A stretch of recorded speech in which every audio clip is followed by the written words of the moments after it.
We are back with another episode of the Marketing Millennials podcast, and I have a very special guest today. I have Bettina. She's the Chief Marketing and Communications Officer of this 2026 FIFA World Cup host committee. I'm super excited about this because the U.S. gets the FIFA World Cup this year, and also, not to mention, you're from Argentina, so you're defending champions. Won 4 years ago, so that's pretty cool as well. But welcome to the podcast. Thank you. Thank you. It's so great to be here. I am incredibly excited about this World Cup, not only on a professional level, my involvement, but a personal level too. So my worlds are certainly colliding. So we'll see how Argentina does, but of course also rooting for the US. But yeah, very excited to be here. You're originally from Argentina, and you got your master's at NYU, and then you spent 15 years at Ketchum, and then you founded your own consulting, and now you're at this job, which is awesome.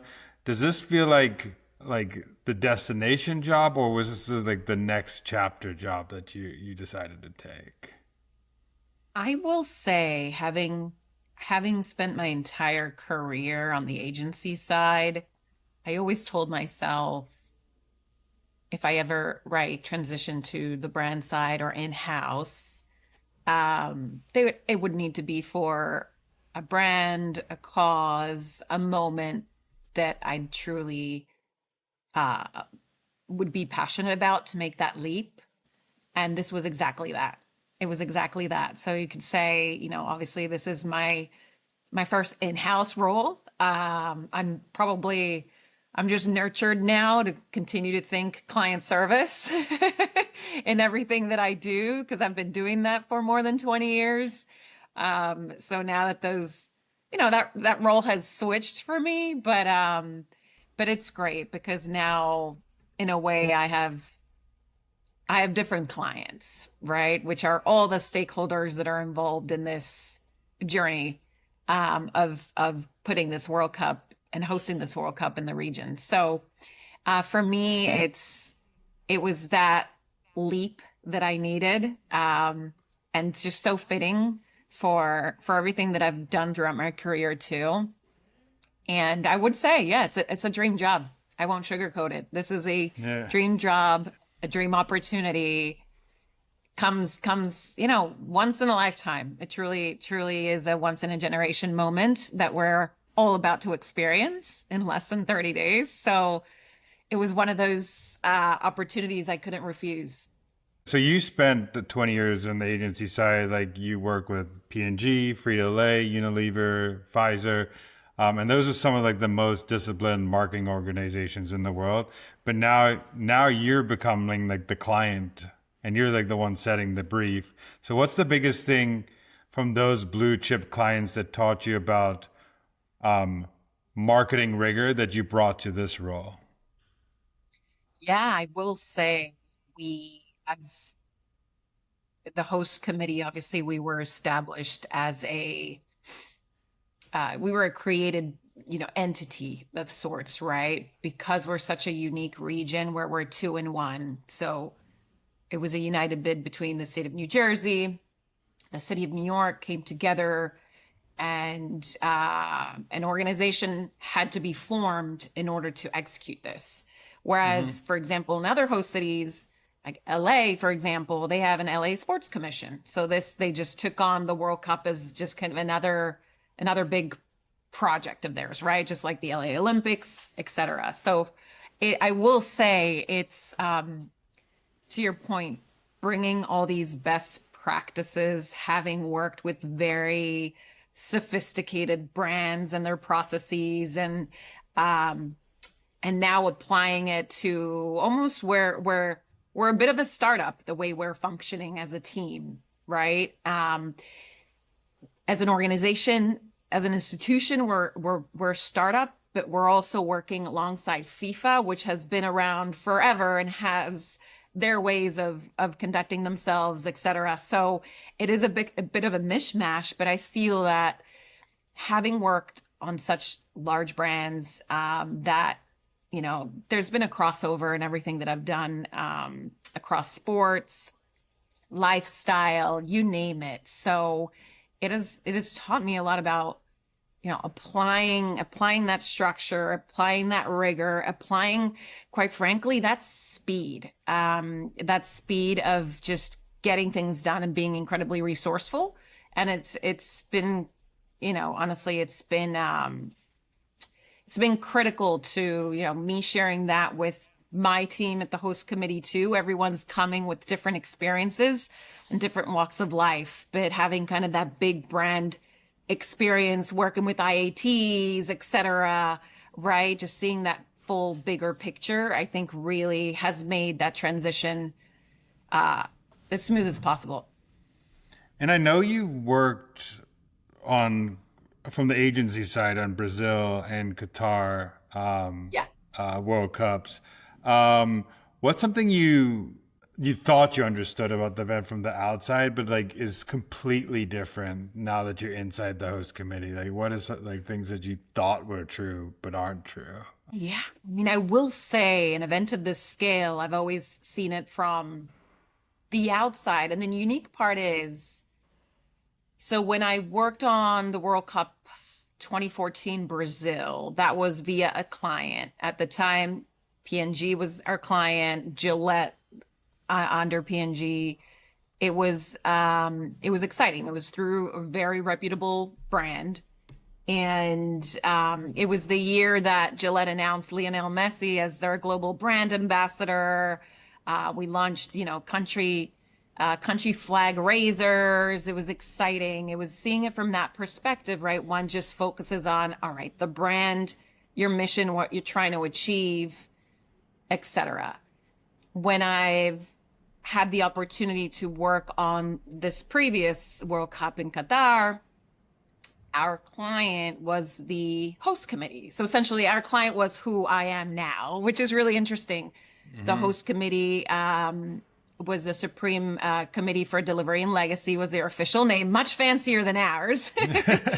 and and we were helping them more in the sense of positioning, the Middle East and them as a critical point for a destination, right? And for those to enjoy everything that the destination had to offer. So again, that was the first one was through a brand. The second opportunity was through working directly with the host committee of Qatar. And now it's truly full circle. Now being on the inside and seeing that I obviously in the other two roles wasn't exposed to just the operational dynamic and I will say opportunities of what it takes to truly put something like this together.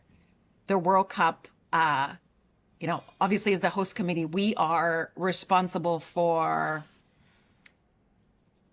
transportation, security, fan engagement, economic development, right? And then those previous roles, I would just see it potentially just from one lens, right? From more of the kind of the consumer fan facing lens.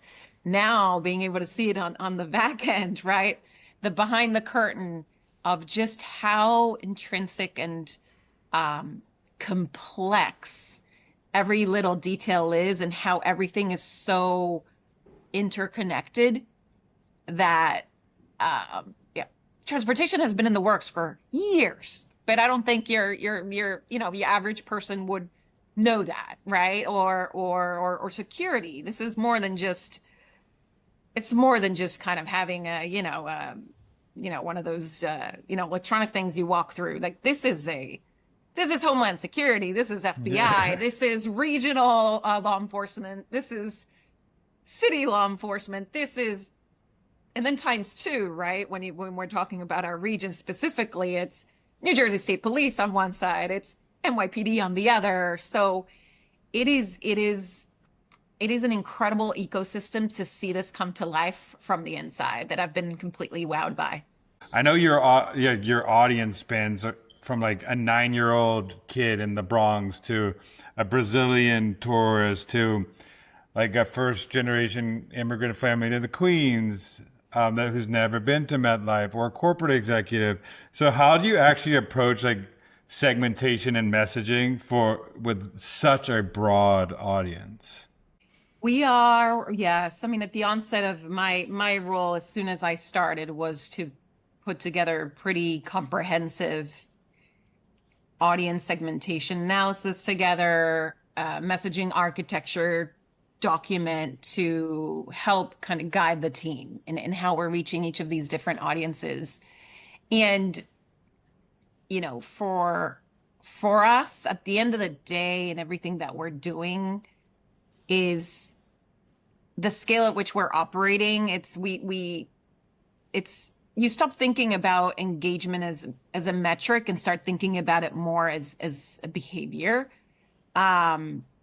Because for us, to your point, it's reaching a wide range of audiences, right? People aren't just also watching the World Cup, they're reacting to it, they're creating around it, they're organizing their lives around it, right? It's touching a lot of people in very different ways. And we're trying to be super, at the end of the day, that the universal emotion is that excitement. And this is, the World Cup is a stage and the people are the story, right? And it's just making sure that that universal emotion that touches everyone is typically consistent, but then how we're reaching them is very tailored to them. So, for the child in the Bronx, right, that you mentioned, part of what we're trying to do is show up in the right places and ensure that everybody feels the World Cup, that the World Cup, we're bringing the World Cup to them versus them having to go out and seek it. We also can't be everywhere, right? We also understand that not everyone will be able to get a seat at MetLife, right? But it's what are we doing to bring that energy and excitement throughout the region. And in the Bronx, for example, we're doing a lot of legacy, driving efforts, installing mini pitches and things like that, but also bringing a fan zone there. So you're that child that you mentioned, if that child and his or her family cannot actually go to MetLife, they'll still be able to enjoy it, right? And it's speaking to them and giving them a reason to choose to be a part of it. Then you've got the Brazilian fan that would sell his soul and life savings to come to a World Cup. And trust me, because I know as an Argentinian, people do that, which is absolutely bonkers. And those reaching them, the way we're reaching them is through the diaspora communities in the region, working with those fan bases that do exist here, right? And working with those creators that they can influence that group.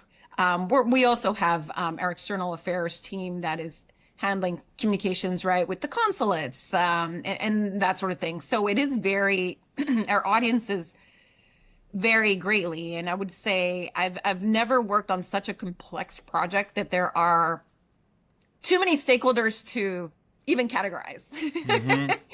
Mm-hmm. And it's just ensuring that we are being we're over communicating everything that we're doing, and also listening, right? It's listening to how, when we are talking to the consulates, for example, how they want to reach their audiences. They obviously have that in with that community that's here, right? How can they help us disseminate information that we want to share, right? And it's making sure that we're doing all that in the right way. Some are more, consumer friendly, fan fun, speak across what we're doing on social, et cetera. And the others are more, important information that people need to know if they're making plans to come here. You have so many priorities under your belt, and this seems like you have like PR, you have brand management, you're dealing with logistics, you have all this stuff. Like, how did you actually like manage those priorities, and like what does like success look like at the end of the day? Like, if you said I define success for this role, like what does that actually look like? Okay, so to answer your first question, I would say it's obviously it's a team behind all this, and we have an incredible team. We have additional extensions of our team and agencies that are helping us as well. And we each have our lanes, so to speak, but the way we're working is very collaborative.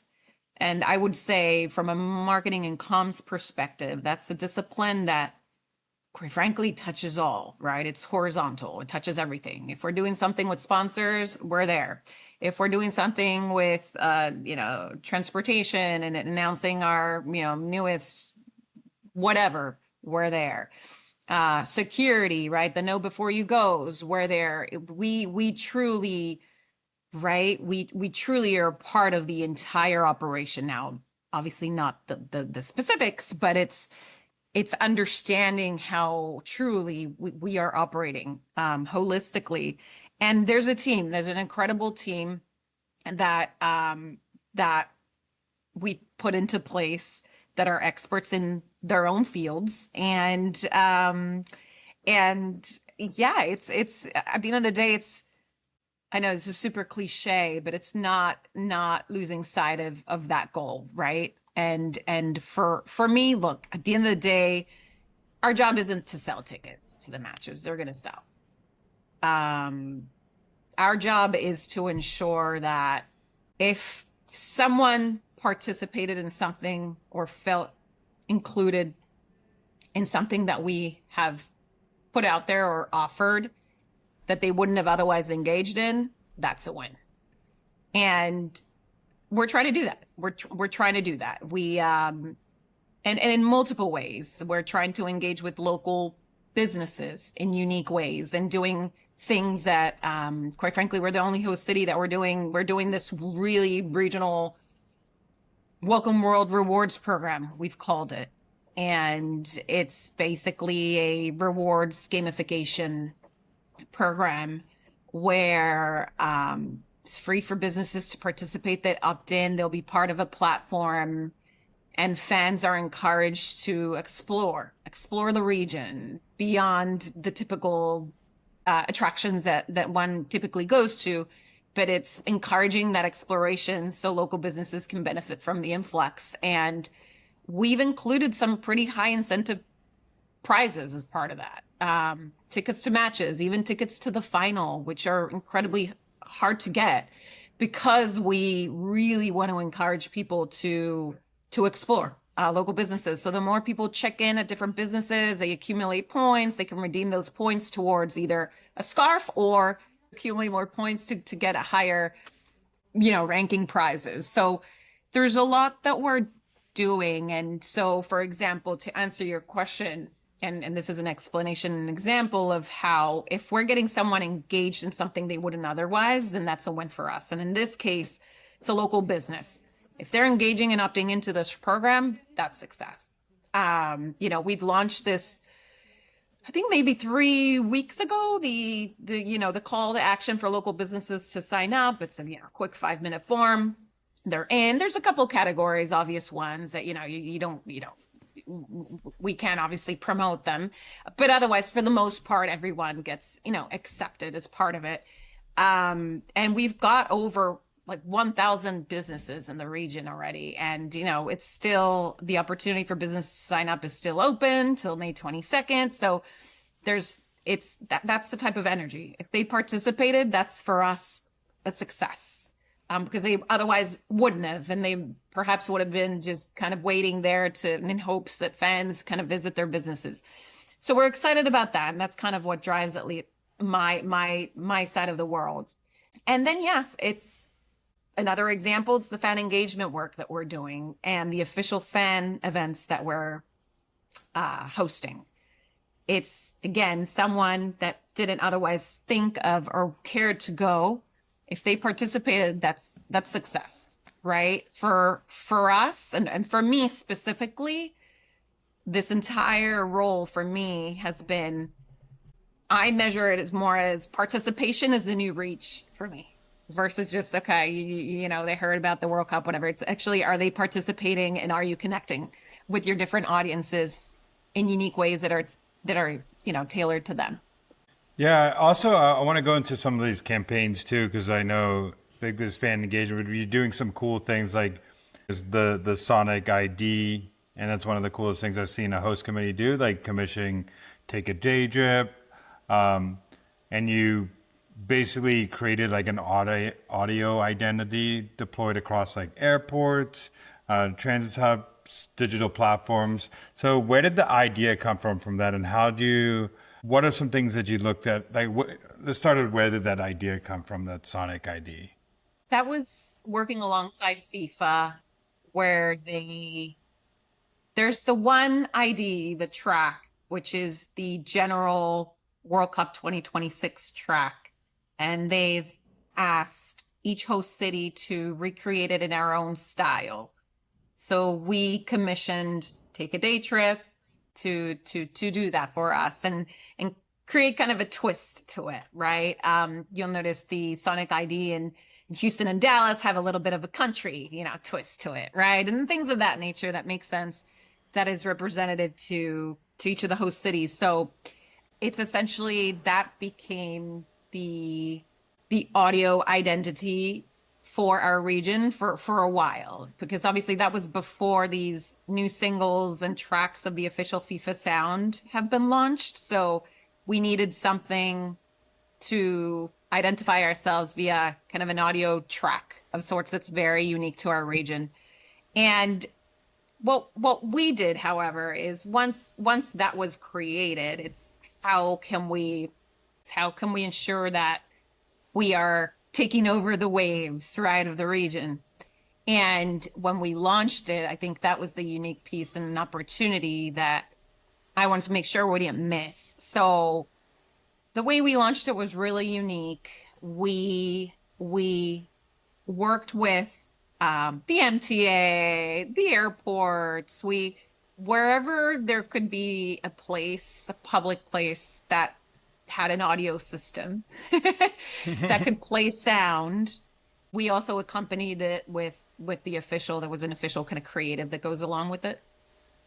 So we set some kind of out of home, etc. But we essentially worked with different civic partners, which is again a great example of just collaboration and making and amplifying something and making it a bigger moment, right?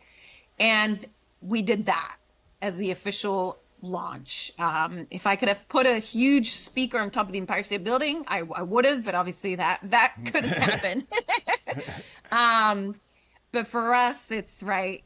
Also, it gave us an opportunity to talk about the sounds of New York, New Jersey. We're the region that never sleeps, right? So there's always sound. So it allowed us to just take it a step further to not just talk about the Sonic ID and what it is, right? But it's more so to kind of tell a bigger story about who we are as a region and the hustle and bustle of this region. And so we extended it, and everything that I do and that the team does is ensuring that we don't just, it doesn't just stop there, right? It's how can we amplify this and make it even bigger? So we were really excited about that. And a similar campaign at the 1 year to go mark, which was last June, we've got our brand guidelines and our brand colors for the region specifically. It's the main color is, it looks like teal, but it's not exactly teal, but it's Liberty green for the Statue of Liberty. And for the 1 year out mark, what we also did is we took over the region, and any building that could be lit up any color. We worked with the Empire State Building in this case, because that's what they do. But even public buildings, state buildings down in Trenton, and even private buildings. It was great to just see that excitement of a simple ask to the appropriate team members at each of these places, asking, do they want to be part of this collective effort? And on the night of June 11th, 2025, let's light up Liberty Green, right? That was our moment to really come out and say, the World Cup is a year away, right? And now it's kind of crazy to think that it's less than, I can actually say, next month. So those are the types of things that, again, we always try to make bigger or make moments out of what you might think is mundane. I think also another campaign I want you to talk about, and I want you to go a little bit, is like how you launched the poster. 'Cause I think you did it in such a cool way, which you could have just like slapped it in Square at first, but you did it in a really unique way that felt really like authentic to the region. Do you want to like go into like how that you launched the poster for this the city? First, it was who would create it for us. Uh, we knew that for this World Cup, it's very unique because we each had an opportunity. Each host city had an opportunity to create your unique poster that's representative. And of course, we wanted to identify someone that's from the region. What's unique about us too, it's we're two in one. So it's always we need to be thinking about both sides of the Hudson. And we found an incredible artist, Rich too. He was raised in New Jersey, but then lives in New York and Brooklyn. It was just he was great and perfect for this. He's also first generation American. His family's from the Philippines. So we started thinking about, okay, this is everything that we have to work with. How can we truly stand apart and do something unique versus just an unveiling kind of press moment? So then we started looking at different venues. What could we do simultaneously to really make a bigger splash? And we found that there's an actual poster museum in New York City. And I didn't know this existed till we launched the poster, for example. And we're like, wow, wouldn't it be really cool to launch our official poster at the Poster Museum in New York City?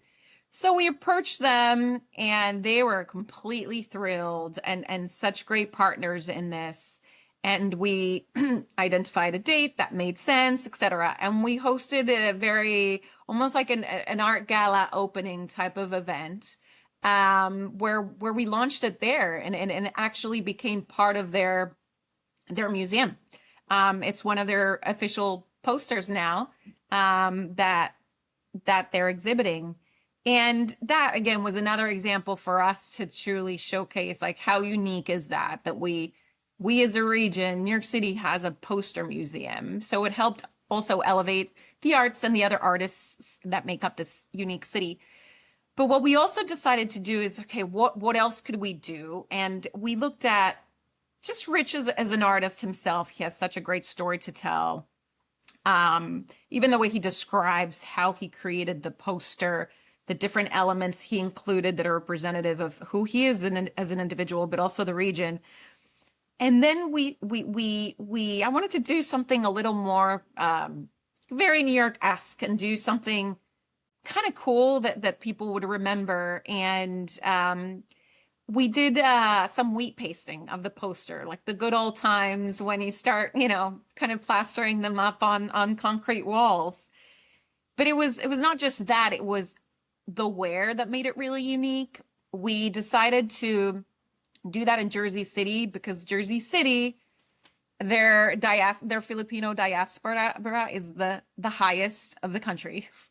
And it was just such a perfect place to do this. So we tied that story as well. It was a passionate kind of personal project of Rich's as well, and to be able to invite his fellow Filipinos that happen to live in Jersey City, but obviously we made it a kind of a public moment with influencers and creators, and that helped it kind of elevate it one step further too. And at the same time, while we unveiled it at the poster house, about maybe 20 seconds later, we had it all timed. We had a live stream at the poster house of the poster being unveiled to the world in Times Square. So, as the place that,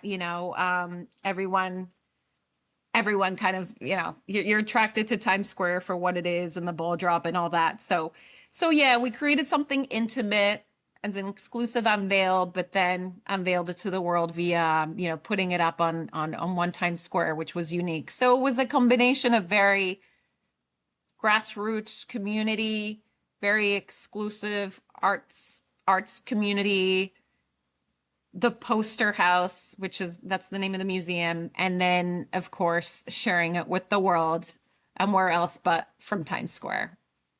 I love that what you're doing is, and you have to do this, but I love that you're incorporating the New York vibes and the New Jersey vibes. And I think one thing that I think you did too is how you decided to pick your ambassadors um, for this. So you have a two-time world champion. I know you have someone who plays for Gotham FC. I know you have a New York Knicks player. So I know those aren't random choices why you chose these as the ambassadors, but why did you choose people from all different sports to be the ambassadors for this these two cities? Yes, I'm really excited about this one too, and they're doing this out of their own good heart, right? They just because they are proud to represent the region. So yes, so the first one, well, not in any particular order, but so Eli Manning, quintessential New York Giant, super thrilled that he's a part of this, and he's always been such a fan, right, of the region, just given his role in the Giants, but also he's just such a great, charismatic, humble guy. And we wanted a representative of, yeah, obviously his credentials alone speak for themselves, but he loves other sports and he loves having fun, right? And he loves he understands the energy and what this World Cup is going to bring to the region, and also particularly where he has played for so many seasons is the stadium that is going to be hosting 8 matches, including the final. So obviously his cachet there obviously speaks volumes. So we're really excited about him. And then we've got Midge Purse, obviously a champion as well from Gotham.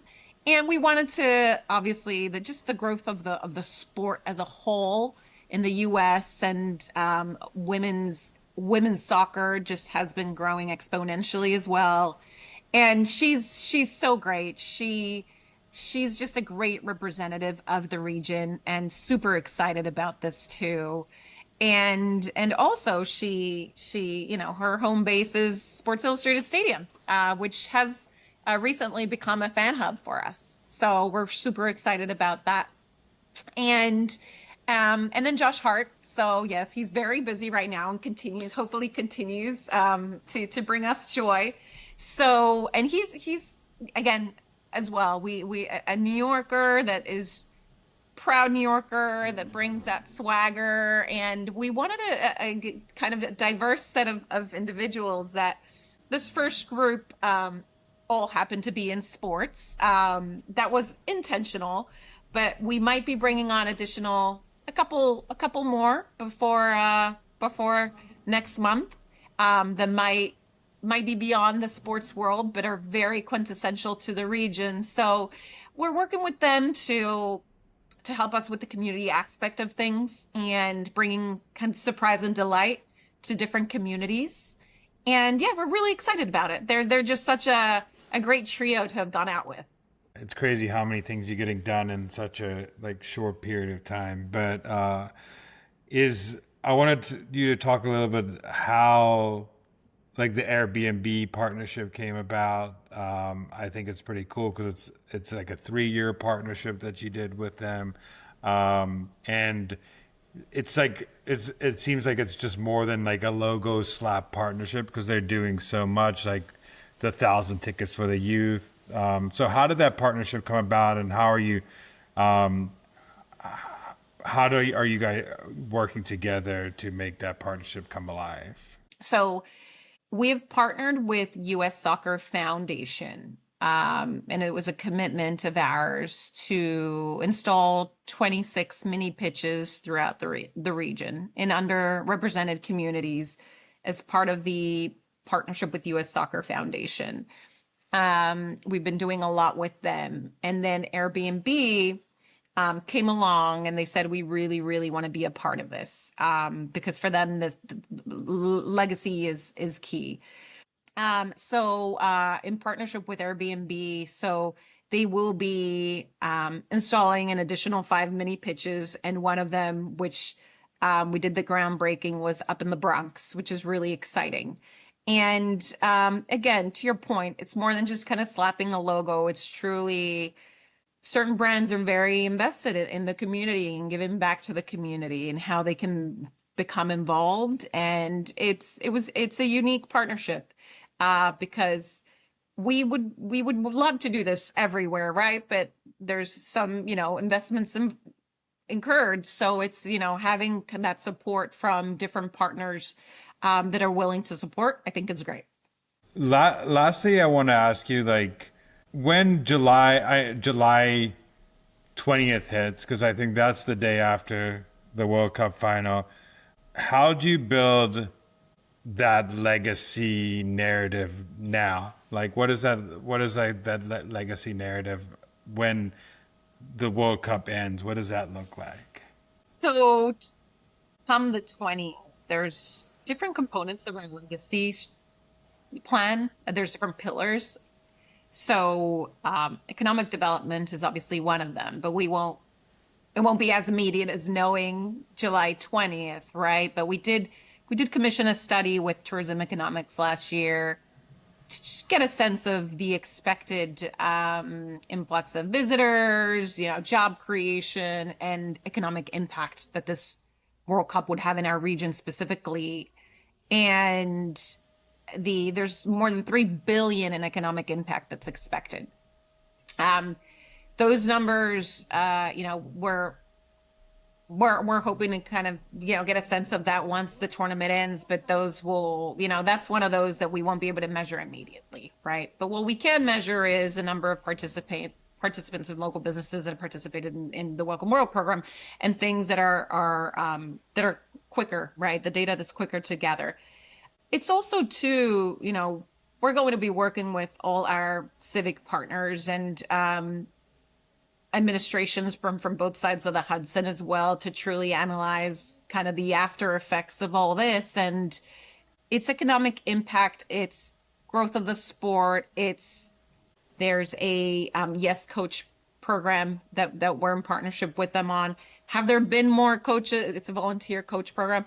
Have there been more signups to that just after this, riding the wave of just the World Cup excitement and kind of the growth of the sport? It's going to be one of those things that we won't be able to immediately measure the impact, but we will soon after, closer to end of year. But for us, it's across a variety of different pillars that we're going to be looking at. And again, if we've had a safe and efficient World Cup that people engaged in that otherwise wouldn't have, that's for us a win. And we're hoping that everyone feels the effects of that. And then I want to ask you lastly, because I asked everybody in this podcast, what's a marketing hill you would die on? For me, it's the best campaigns are built on invisible preparation. And I've 100% witnessed that with my own two eyes of everything that is going on behind the scenes that people might not see. And when it comes to marketing, I really live by just agility is earned through preparation, and having that comms background that I do as well. That really lands with everything that I do, and I look at everything through that lens. So, everyone typically sees the output, but I feel that it's that preparation that no one sees is what truly made that output as successful as it is. So for me, it's making sure to have that, to not like kind of lose sight of that, because the stronger that foundation is in preparation, then the stronger that output. So that's just more of how I operate. But just in general terms, I will say for me, what I've been kind of preaching is participation is the new reach. Whether that's participating, doing something digitally, participating physically by going somewhere, it's no longer just about reaching people. It's are they opting to be a part of something that you've built? So hopefully we all are, and then it's a success. Yeah, those were like three like banger lines over there, like invisible preparation, which is like so true that people don't see the behind the scenes, the things that are moving, all those moving parts that make such a, like they're gonna see like the fan experiences. They're gonna see like they saw the Sonic campaign, they saw the poster, but they're gonna see like something that feels such smooth. But there's so many like those moving parts, like you said, the security, the like working with the poster museum had to go perfectly. The Empire State had to go perfectly. Like the pitches had to be built, and all these things are like millions of thousands of people working together to make sure that all that goes perfectly, which is amazing. Where could people find you and your journey and all that stuff? Oh, yeah, no, I encourage people to, I'm on LinkedIn. I'm a proponent of that. I'm on there pretty active, sharing everything that we've been doing. So happy to connect with folks through there. And then just on a tournament level and what we're doing in the region. So I'd encourage people to visit our website. There's a lot of information there. We'll be launching next week a pretty innovative platform within the website. It's embedded within the website. It's a widget. The World Cup Concierge. It's more than just an AI chatbot. This is being very intuitively run with via Google and Neuron, some partners that we have to help put the mechanics together. But essentially, any and all questions as far as I'm looking for a Brazilian restaurant that's open until 2 a.m. on July 3rd. It takes the queries that much deeper than, oh, what's happening today, right? So we're really excited about that because it truly will be something that we're hoping people utilize to make their trips and their experience in the region that much easier. It's also going to be available in 60 languages. It's going to be great. So yeah, they, visit our website, follow our socials to stay up to date with, different programming that's going to be happening at all the fan zones that we're doing around the region and all the exciting stuff. And then, yeah, on a personal level, I'm on LinkedIn. So Thank you so much for joining. This is super exciting, and I'm excited to see how it all unfolds. And I bet it's going to be amazing. And well, thank you so much. I appreciate it.